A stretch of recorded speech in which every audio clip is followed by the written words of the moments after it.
Centro de Pesca Radicorari tomou lugar uma reunião positiva para Aruba. O diretor da companhia Deep Quest 2 está na Aruba e assim com diferentes profissionais no mundo marítimo na Aruba para assim criar algo para Aruba.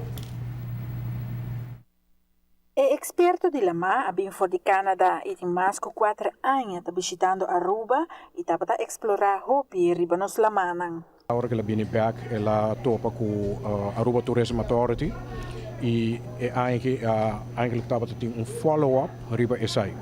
Então, den quadro desse nós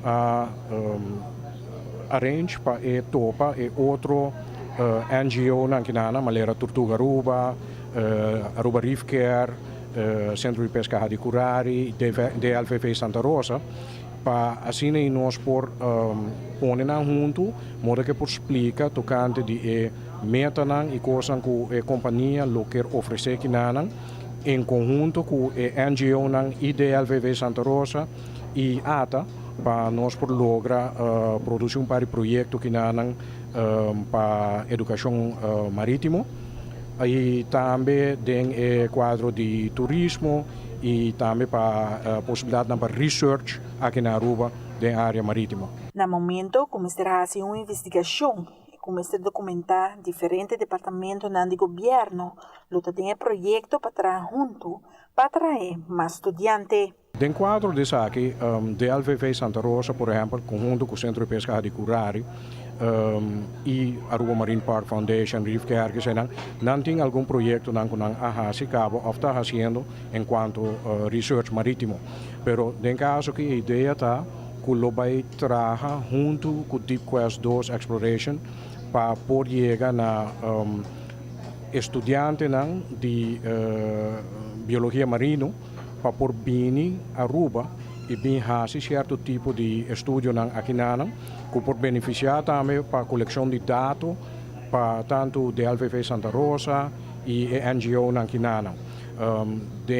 parte dessa aqui lo recolectar também, ou coletar vários dados, incluso lo documentar o tipo de investigação aqui.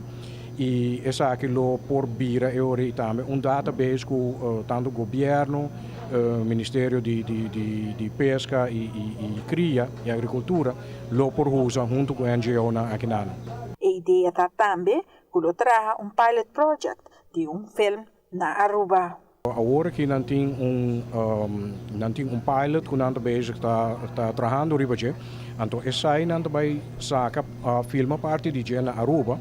A ideia está para pinhar se aqui rond de junho, julho é aí e também motivo também é aqui na Aruba para papia com stakeholders de caso que é NGO ambiental. Então para o também começar aqui. Me por bisa se que tem parte que não mais interessado para o pilot aqui, que é filmamento de tortuga national e hatching. Então essa aí também está onde para aqui com tortuga Aruba, a parte de meeting já aqui Para a TV Canal G5, a mita Farah Bukout. Yung tomou lugar na Radicorari e espera que o porquê da positivo e cada departamento por formar parte do projeto aqui para Aruba. Siguro.